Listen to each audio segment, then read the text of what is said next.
Estamos em ritmo de Natal, certo? Terceiro domingo do Advento.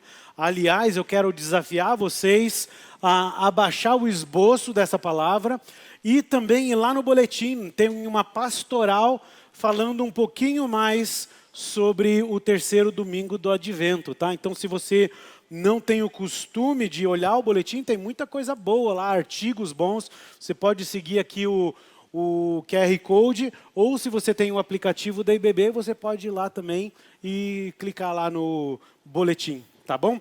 Fácil, fácil você encontra. Queridos, obrigado. Obrigado, Débora. Obrigado. Como eu falei, nosso terceiro domingo do Advento, vamos falar sobre o trecho onde Maria recebe a notícia que ela iria engravidar. E então, abra comigo a tua Bíblia, o teu dispositivo, o teu celular, clica em on ou vira a página, como você preferir, lá para Lucas 1, versículo 26 e até o 33, nós vamos ler. Presta bastante atenção nesse texto. Eu vou começar do versículo 28, na verdade, agora, tá? O anjo, aproximando-se dela, disse: alegre-se, agraciada, o Senhor está com você. Maria ficou perturbada com essas palavras, pensando no que poderia significar essa saudação, mas o anjo lhe disse: não tenha medo, Maria. Você foi agraciada por Deus. Você ficará grávida e dará à luz um filho, e lhe porá o nome de Jesus. Ele será grande e será chamado Filho do Altíssimo. O Senhor Deus lhe dará o trono de seu pai Davi, e ele reinará para sempre sobre o povo de Jacó. Seu reino jamais terá fim. Queridos, essa semana eu estava lendo uma história num livro. Na verdade, era um livro em alemão. Eu não sei ler alemão, mas o Google sabe e ele me ajudou. E muito interessante a história que eu li desse casal com seus 3 filhos, um casal chamado Adolf e Alice. Eles eram judeus, nascidos na Alemanha, no tempo um pouco, não pós-guerra, mas antes da guerra. Adolf, ele era dentista e o pai dele era um empresário na cidade de Berlim, na capital.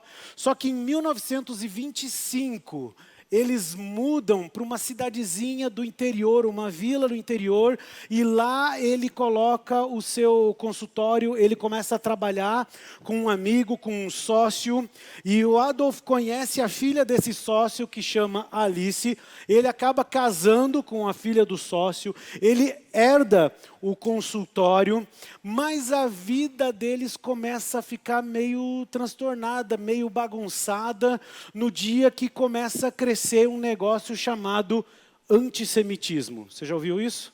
Já ouviu falar nessa história? E aí, então, de repente, eles estão atendendo no consultório, alguém joga uma pedra na janela e grita: judeus desgraçados e não sei o que. Eles começam a falar palavrões e coisas terríveis, e a vida deles começa a ficar difícil. Começa a ter perseguição, ao ponto deles terem que fechar o consultório, e eles abrem o consultório em casa, onde eles atendiam as pessoas de noite. Mesmo assim, a perseguição continua, é pedra na casa, é xingamento, os filhos sofrem. Até que um dia, Adolf está num restaurante. E entra um grupo de jovens, e eles já estão bêbados. Eles começam a xingar o Adolf, pegam o Adolf, batem nele, levam ele para a cozinha e queimam o Adolf no fogão quente. Queimam a pele dele, e aquilo lá foi a gota d'água. Eles entendem que não tem mais lugar para eles na Alemanha, e eles dão um jeito. Em 1936, eles foram então obrigados a vender tudo e fugir do país. Eles deixaram muitos parentes, pertencem e tudo que eles tinham para trás. A vida deles foi transtornada, um verdadeiro transtorno transtorno, uma notícia que veio e mudou tudo. Assim como Maria. Maria, no texto que nós lemos, teve a vida dela impactada por uma notícia, talvez, ainda mais bombástica do que uma guerra para começar. Assim como o Adolf e a Alice, Maria teve a sua vida transtornada. Ela teve a vida virada de cabeça para baixo. Dá uma olhada comigo nos versos 26 agora e 27. Olha o que diz o verso 26. No 6º mês, Deus enviou o anjo Gabriel a Nazaré, cidade da Galileia, a uma virgem prometida em casamento a certo homem chamado José, descendente de Davi. O nome da virgem era Maria. Mas também dá uma olhada comigo, o versículo 29 a 31, alguns trechos desses versículos. Olha o que diz o versículo 29. Maria ficou o quê? Perturbada com essas palavras. E o anjo disse, então, não tenha o quê? Medo. Você ficará grávida. Agora, meus irmãos, entenda uma coisa, fazia 400 anos que Deus não falava. 400 anos que não aparecia anjo, que não tinha nada. E de repente, em menos de 100 meses, o anjo Gabriel aparece 2 vezes. Uma vez para falar para Isabel, prima de Maria, que João nasceria. E agora? Só que já faz 400 anos, desde a profecia de Malaquias, desde que Malaquias profetizou pela última vez, já faziam mais de 700 anos, desde que Isaías profetizou a vinda do Messias. O texto diz aqui que Maria era o quê? Uma jovem prometida. Na cultura judaica, um homem e uma mulher eram prometidos um ao outro por um período de tempo antes da consumação do casamento. Essa espécie de noivado era muito mais forte do que o noivado que nós conhecemos hoje. Os dois já eram considerados marido e mulher, exceto pelo fato que eles não viviam juntos, não tinham relações. Então tenta imaginar comigo a situação de Maria por um instante. Ela está em casa, na casa dos pais ou em algum outro lugar. Talvez ela está ali preparando o pano de prato, ou pensando no casamento, sonhando com a casa nova, que provavelmente não ia ser tão nova, porque apesar de José ter uma profissão digna, ele estava começando, era muito jovem. Você lembra qual que era a profissão de José, certo? O que ele era? Carpinteiro. Na verdade, a ideia de carpinteiro naquela época era um construtor. Ele era um carpinteiro que fazia de tudo. Quem sabe ele mesmo está lá na casa trabalhando, ajeitando telha, mexendo com palha, com tijolo, sonhando com a casa. E Maria está lá mexendo nos paninhos. E de repente, Gabriel aparece. Um anjo, Maria recebe a visita de um anjo, um arcanjo, na verdade. Um dos 2 únicos anjos que são mencionados por nome na Bíblia. Você lembra? Um é Gabriel, quem que é o outro? Alguém lembra? Miguel, muito bem. Aqui, ó, temos guardiões aqui. Os guardiões sabem tudo, sabem mais do que a maioria de nós, tá? Então, aqui, ó, meus assessores para perguntas difíceis. Então, Gabriel aparece diante de Maria. Como você acha que Maria está? Deve estar meio apavorada, né? Olha aquilo lá. Gabriel é o mesmo anjo que interpreta para a visão de Daniel. Lá em Daniel capítulo 8. É ele que também dá a Daniel a profecia das 70 semanas. Lá em Daniel capítulo 9. Então Maria sabia, ouvia falar, conhecia. E ele também que tinha anunciado o nascimento de João Batista. Então de repente esse mesmo Gabriel aparece. Qual que é o sentimento que você acha que Maria teve nesse momento? 400 anos, não rola nada, de repente um anjo. Gabriel fala, não tenha medo. Então eu tenho certeza que no mínimo medo ela teve, né? Eu fico tentando imaginar, pensando na mente de Maria, o que rolou. Não sei se você gosta de fazer esse tipo de exercício, eu gosto muito, né? Ela olha para aquele anjo e fala, que ser é esse? Não é homem, não é mulher. É um anjo. O que está acontecendo aqui? E aí o anjo fala para Maria, e Maria está extremamente, diz o texto, perturbada. O que poderia estar passando com a mente de Maria nesse momento, né? Por que esse anjo me saúda assim? Essa é uma forma solene de saudar as pessoas, né? Eu sou apenas uma jovenzinha comum, o que ele quer comigo? O anjo, então, ele diz para Maria, não tenha medo. Só que vocês acham que Maria, na hora, parou o medo? Ela devia estar meio nervosa, né? As palavras desse anjo são estranhas. Senhor, o que está acontecendo? E aí você sabe que a cabeça, especialmente de mulheres, pensa mais rápido que a nossa, certo? Então eu posso ficar imaginando, enquanto o anjo dá a primeira palavra, Maria já está pensando, o quê? Eu vou engravidar? Eu não posso... Como assim engravidar? Eu sou virgem. José é um homem íntegro, ele é comprometido com Deus. Não. Nós esperamos até agora, eu vou esperar mais. Imagina o que eu vou falar para minha mãe, para o meu pai, para minha família. Não. Eu preciso conversar com Isabel, minha prima. Eu preciso falar com ela. Nós não temos... José nem terminou a casa, nós não temos onde morar. O sustento de José não é suficiente para manter uma criança. Onde que essa criança vai estudar? Nós moramos perto de escola. Qual será o nome dele? Eu vou ser vó um dia? Eu engravidar? Não dá. Queridos, a notícia daquela gravidez veio como uma bomba. Esse tipo de bomba que constantemente você e eu recebemos também. Algo que de repente muda. Queridos, a verdade é que muitas vezes nós também temos a nossa vida transtornada.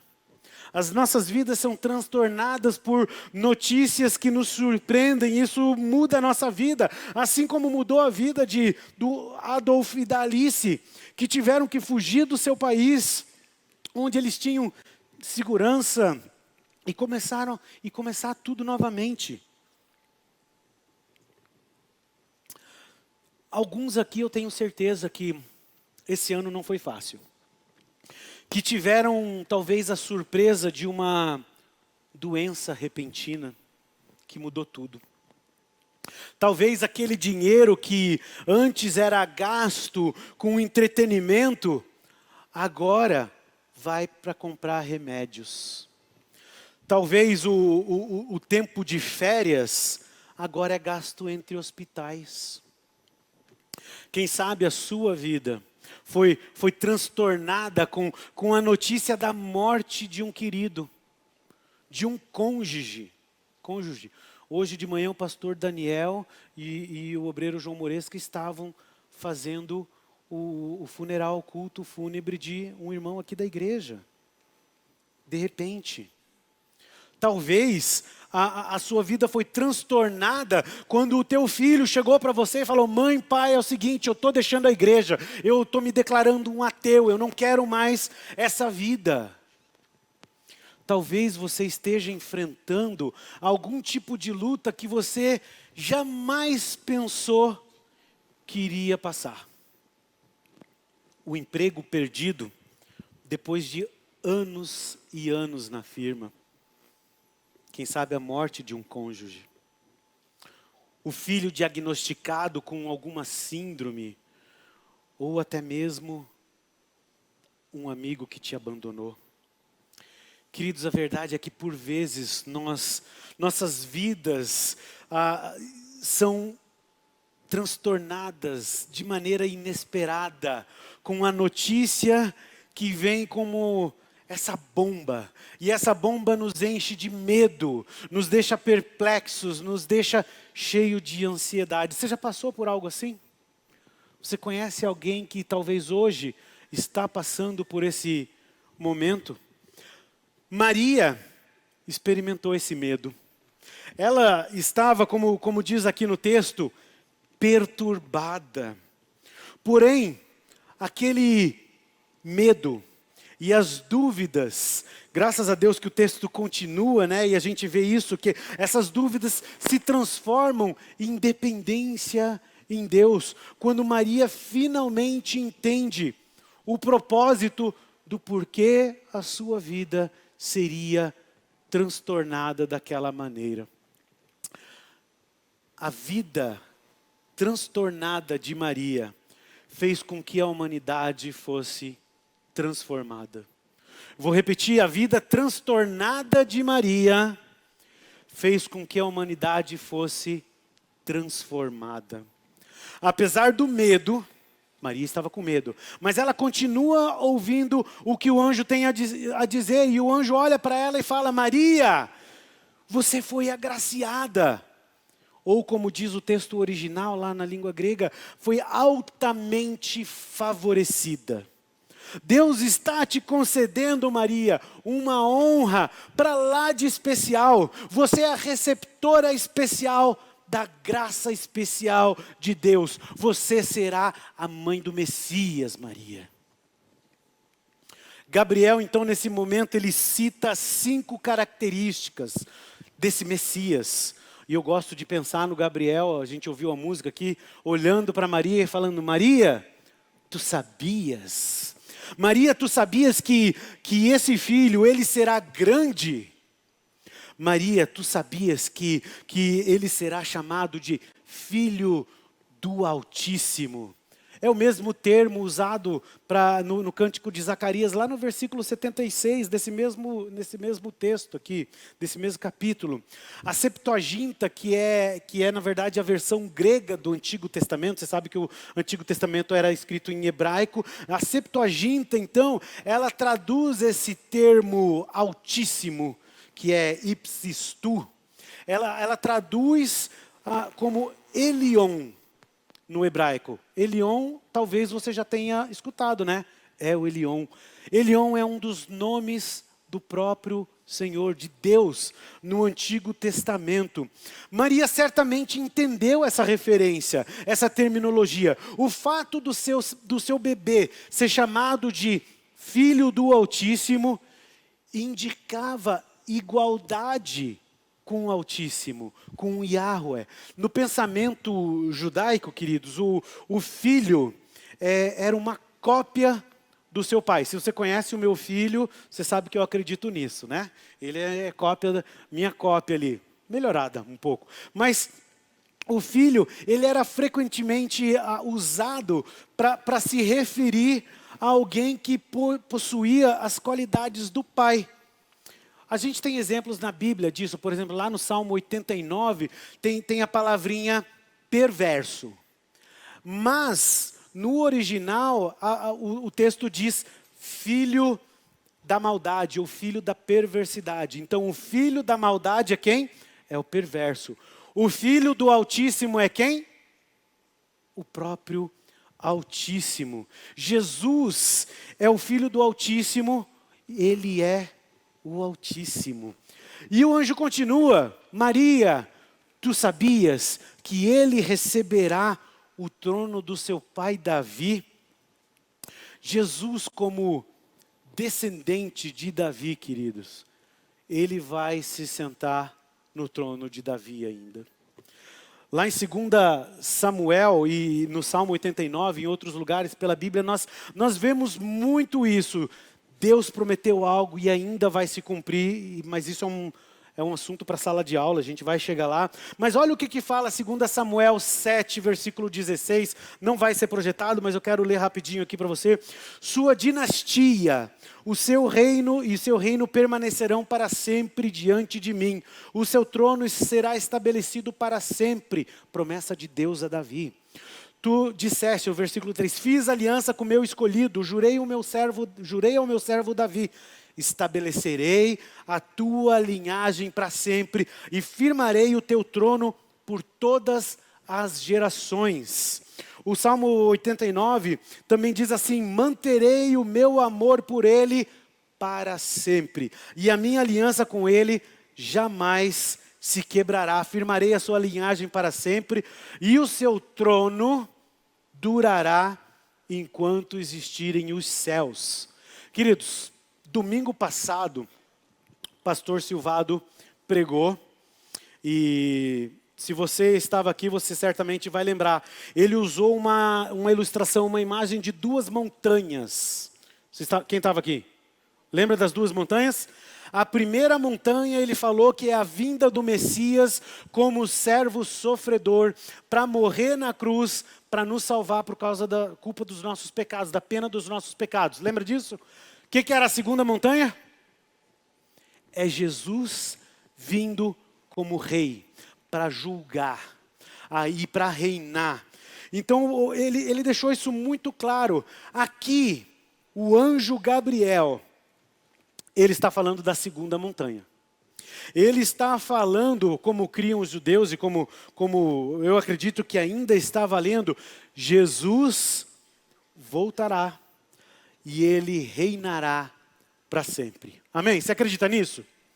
Eu pessoalmente creio que ele voltará e ele reinará fisicamente, num reino fantástico. Mas esse, como eu falei, é um assunto para EBD. Eu sei que tem alguns de vocês que já ficam assim, agora o pastor vai falar dos fins dos tempos. Eu gosto disso. Então deixa eu abrir um parênteses aqui para a propaganda, tá? Dia 7 de janeiro começa a nossa classe aberta de EBD, a jornada do fim. Vamos falar de Apocalipse, vamos falar do fim dos tempos, vamos falar, ou como eu gosto de falar, estou chamando essa classe de a segunda montanha. Tá? Mas isso a gente chega lá. Queridos, fecha parênteses, a quarta e quinta característica que o anjo dá, ele olha para Maria, e de novo eu gosto de imaginar, Maria, tu sabias que ele reinará sobre a casa de Jacó para sempre, e que o seu reino nunca terá fim. O reinado de Jesus sobre a nação de Israel, como seu rei, começará no milênio e continuará no estado eterno. O pastor está falando de novo. Mas como eu disse, a gente vai falar disso, tá? Janeiro está chegando, 7 de janeiro. Aliás, a primeira aula vai ser ministrada pelo pastor Roberto, tá? Então, fica a dica. Mas vamos voltar. Então, Maria ouve essas promessas, e eu creio que imediatamente ela deve ter lembrado ali das promessas feitas ao rei Davi. E diante de tudo isso, diante dessas promessas, diante de quem o seu filho ia ser, do que iria acontecer, toda aquela perturbação, perplexidade, ela se transforma em curiosidade. E o texto mostra a resposta de Maria. Ela olha e fala, tá, mas espera aí, como é que pode isso? Tá bom, eu creio, mas eu sou virgem. Não dá para engravidar, certo? Eu não sou casado. Como é que pode isso se eu nunca conheci homem? Vocês lembram o que o anjo responde? O Espírito Santo cobrirá você. O filho que você vai gerar não é filho de homem, é filho de Deus. E diante desse entendimento, queridos, que aquilo seria possível porque era a palavra de Deus. Você lembra da resposta de Maria? Olha comigo o versículo 38. Olha o que Maria responde. Sou serva do Senhor. E vamos ler juntos essa parte aqui. Que aconteça comigo conforme a tua palavra. Que aconteça comigo conforme a tua palavra, Senhor. Essa declaração de Maria, ela indicava que Maria estava olhando o mundo com a lente correta.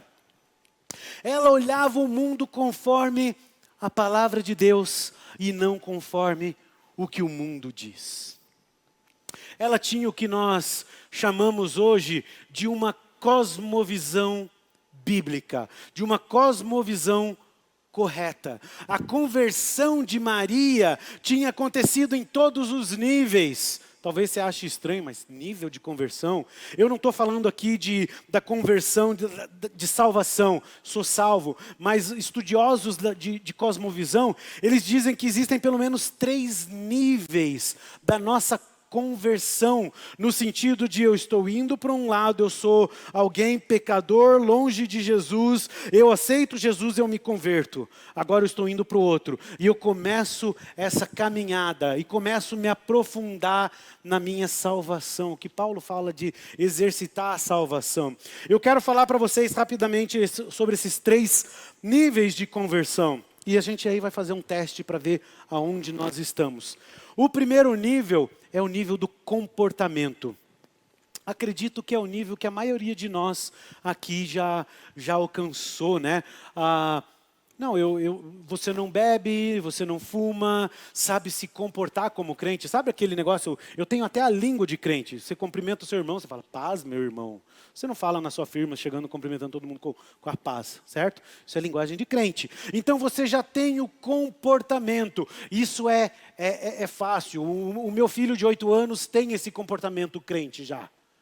Não estou dizendo que a pessoa, que isso aqui é ruim, você precisa ter esse comportamento. Mas tem um nível um pouquinho mais profundo, que é o nível da crença. Muitos aqui eu acredito que já chegaram lá também. As suas crenças foram mudadas. Então você faz as coisas não porque você aprendeu a fazer, mas porque você crê que é importante, que aquilo faz diferença. Eu não bebo, não porque, crente não bebe, é assim que eu aprendi. Eu não bebo porque eu acredito que é a melhor decisão, porque eu quero dar testemunho, porque na minha família tem gente com problema de alcoolismo, então a minha crença determina o meu comportamento. Eu faço devocional agora, todos os dias, não porque eu aprendi na escolinha bíblica que crente tem que fazer, mas porque eu sei que isso faz uma diferença enorme no meu processo de santificação e de crescimento para ser mais parecido com Jesus. Agora existe um outro nível ainda, o mais profundo de todos, onde nós todos gostaríamos de chegar, mas provavelmente muitos de nós ainda não chegamos lá. É o nível da cosmovisão. Quando a nossa cosmovisão foi convertida. A cosmovisão implica que em tudo que você faz na vida, você faz a seguinte pergunta: o que a Bíblia diz a respeito disso? Porque é a Bíblia que eu vou ouvir e mais ninguém. Você quer saber qual que é o nível de conversão onde você chegou? A gente vai fazer um teste agora, e é o seguinte, você vai responder sim ou não na sua cabeça, tá? Não precisa responder alto para todo mundo, que você vai passar vergonha. Eu também. Então eu vou passar aqui, a gente vai ver o teste, você vai me respondendo. Me respondendo não, na sua cabeça, você responde sim ou não, tá? Número 1, participo de jogos de azar. Coisas como rifa, bolão, raspadinha, etc. Sim ou não? Número 2, eu ganho dinheiro em cima de outros, através de engenharias financeiras. Eu pego um dinheirinho aqui, eu pego R$100 aqui e devolvo ali, mas eu pego um jurinho aqui, tá? Engenharias financeiras. 3, tenho, isso aqui é pesado, viu? Compro ou faço download de jogos piratas. Os guardiões eu sei que não fazem isso, né? Mas talvez os pais dos guardiões. Outro, tenho dívidas que reconheço e não pago. O meu cartão é assim, eu sempre pago o mínimo e vai acumulando, porque afinal de contas eu preciso daquela camiseta de marca que custa não sei quanto, então eu vou pondo no cartão. Tenho dívidas, reconheço e não pago. Outro, esse aqui pega, viu? Possuo software craqueado ou pirata no meu computador.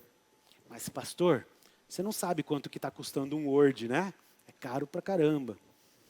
Outro aqui, faço fezinha de fim de ano, mesmo sabendo que é jogo de azar. Sim ou não? Pastor, o senhor não está entendendo. Loteria é uma coisa. Mega Sena acumulada da virada, que dá bilhões, é outra coisa. O senhor não está entendendo, eu vou dar o dízimo. Sim ou não? Outro, ouço músicas que não edificam. Pastor, mas é que a Anitta canta muito bem. É só isso, eu só admiro a voz dela. Outro, uso roupas sensuais que mostram mais do que deveria. Ai, mas pastor, está na moda, cropped. É cropped que chama? Cadê as adolescentes? Né? Mostra aqui, mas é bonito, tem que ser visto. Acho que não. Outro aqui, assisto vídeos, filmes ou imagens que contêm cenas de nu ou outros conteúdos adultos. Não, tem problema assistir, não, como que é aquela série medieval, eu não vou falar o nome que vocês vão ficar curiosos, mas deixa para lá. Né?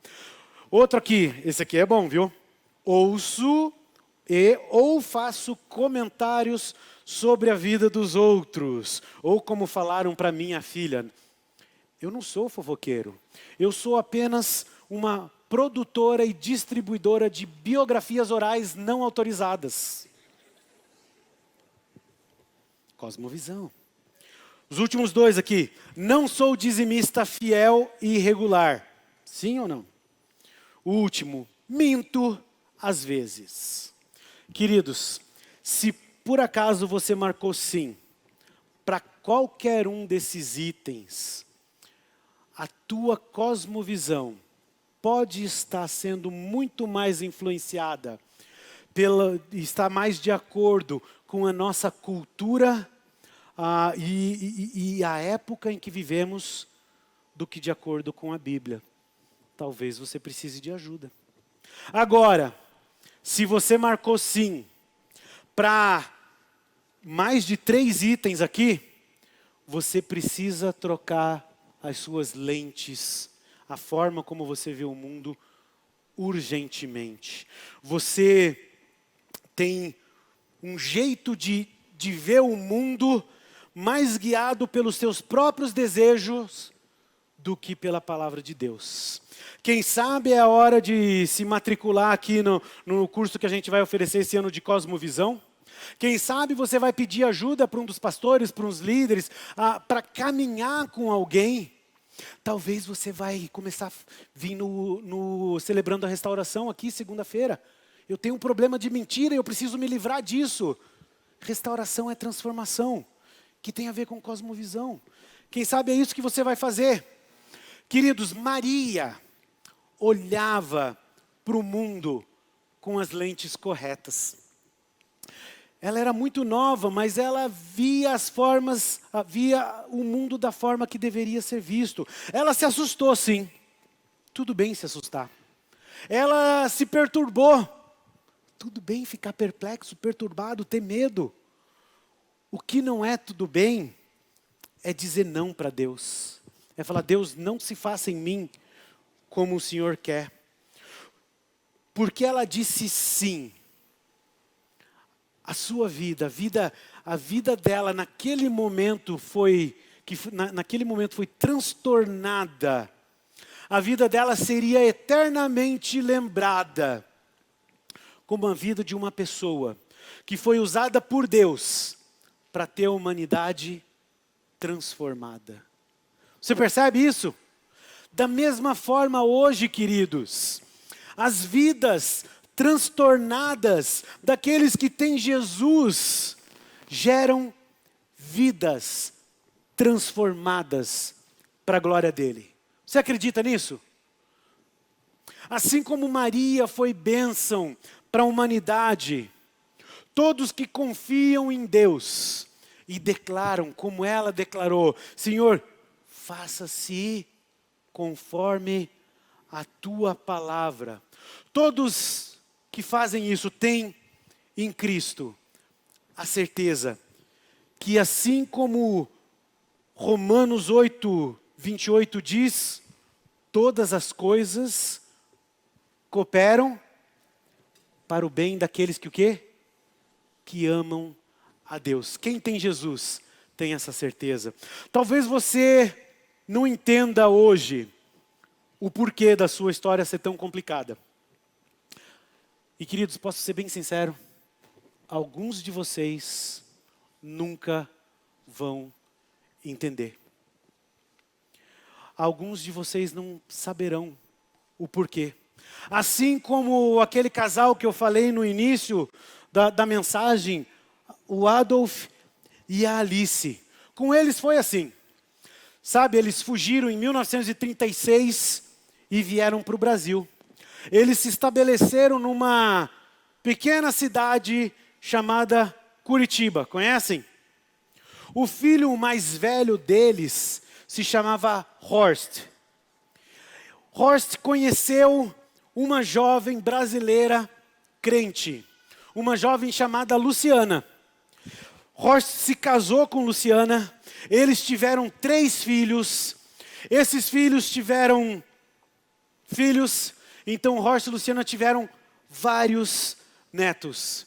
Horst foi para o seminário, se converteu, se tornou pastor. Por 14 anos foi pastor numa igreja chamada Igreja Batista do Bacaxiri, conhece? Um dos filhos do Horst está hoje pregando para vocês, um dos netos dele. Dando graças, amém. Dando graças a Deus que Adolfo e Alice tiveram suas vidas transtornadas para que a família deles e muitos outros pudessem ter as suas vidas o quê? Transformadas. Queridos, o Senhor continua permitindo que as nossas mazelas, que as nossas dificuldades, que as nossas tristezas sejam usadas para que através da transformação de pessoas, o nome dele seja glorificado. O Senhor ainda transforma lágrimas em testemunhos maravilhosos. O Senhor ainda faz com que as maiores lutas sejam motivos das maiores celebrações. Às vezes essa celebração não será nem feita pela pessoa que está lutando, mas pelas próximas gerações. Foi assim com Adolfo e Alice. Talvez vai ser assim com você. O seu testemunho diante da luta pode transformar vidas, mais do que você pode imaginar, queridos. Quando nós declaramos, assim como Maria, que aconteça comigo de acordo com a tua palavra, Senhor, nós adentramos um mundo diferente.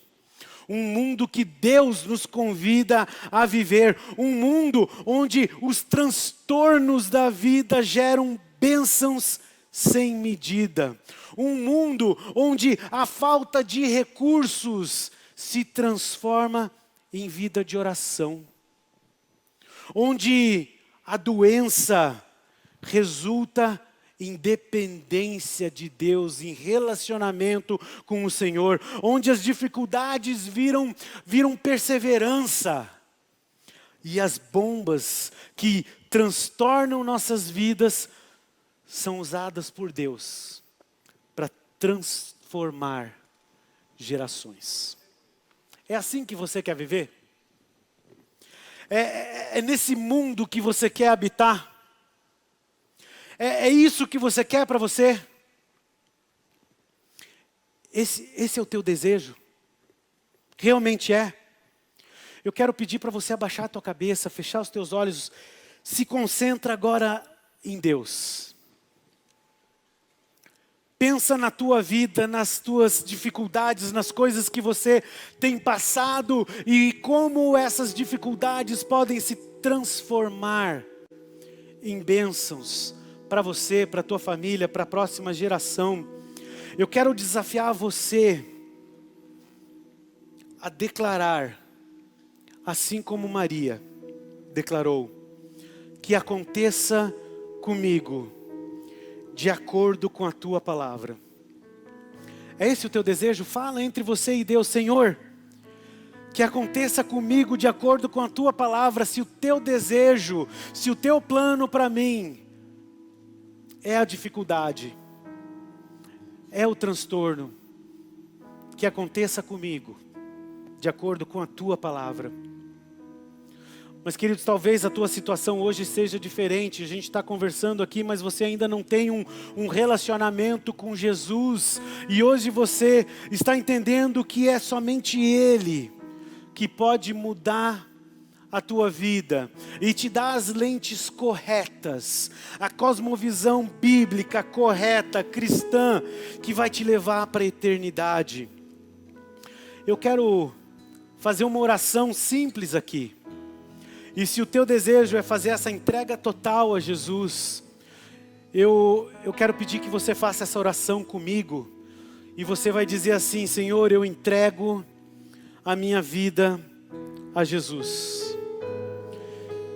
Senhor, eu sei que eu preciso de Deus. E que esse relacionamento contigo vem através de Jesus. Senhor, eu entrego a minha vida. Eu preciso do Senhor. Eu quero perguntar se tem alguém aqui hoje que fez essa oração. Eu gostaria de me alegrar com você e orar com você. Você pode levantar, caso você tenha feito essa oração. Levanta a tua mão bem alto para eu ver aqui. Que legal, glória a Deus. Amém, fico muito feliz. Vi no fundo, vi aqui à minha direita. Glória a Deus, Deus te abençoe. Que alegria. Mais alguém, talvez aqui à minha esquerda, está orando hoje: Senhor, eu entrego a minha vida nas tuas mãos. Legal, eu quero dar uma última palavra para você que já entregou a sua vida para Jesus. Para você que talvez orou agora há pouco, que aconteça comigo de acordo com a tua palavra. É esse realmente o teu desejo? Eu quero orar. E eu quero que você ore comigo dizendo assim: Senhor, que a minha vida seja uma bênção para os que estão ao meu redor e para as próximas gerações. Senhor, nós nos colocamos diante de Ti pedindo a Tua bênção sobre as nossas vidas. Que os transtornos que vivenciamos nas nossas vidas gerem vidas transformadas para a Tua glória, Senhor. Amém. Eu quero fazer mais um desafio, um apelo aqui, talvez um pouco diferente. Nós temos o costume de, quando fazemos apelo, trazer muito para uma dimensão individual. É você e Deus. Você faz essa oração e a tua vida é transformada. Isso é muito importante. Mas a Bíblia, ela fala que nós vivemos em comunidade. O pastor Marcos leu um texto fantástico da palavra que dizia que a igreja vivia os propósitos de Deus e que as pessoas olhavam e aquilo fazia a igreja crescer. Nós somos uma comunidade. Você fez uma dessas orações? Você disse: Senhor, que faça-se em mim conforme a tua palavra.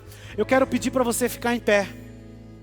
E com isso você vai estar dizendo para a tua comunidade de fé: ó, eu fiz. Eu quero habitar nesse mundo do Senhor. Eu quero que se faça conforme a tua vontade. Você fez essa oração? Você pode ficar de pé? Eu quero que a gente se olhe agora. Porque essa é a tua igreja, é a tua família, é a tua comunidade de fé. E com isso você está dizendo: eu preciso da tua ajuda para viver em comunidade. Eu preciso da tua ajuda, porque vai ter dias na minha vida que eu não vou querer dizer: Senhor, faça-se em mim conforme a tua palavra. Você pode declarar uma vez comigo, todos juntos: faça-se em mim conforme a tua palavra. Vamos falar: faça-se em mim conforme a tua palavra. Deus abençoe.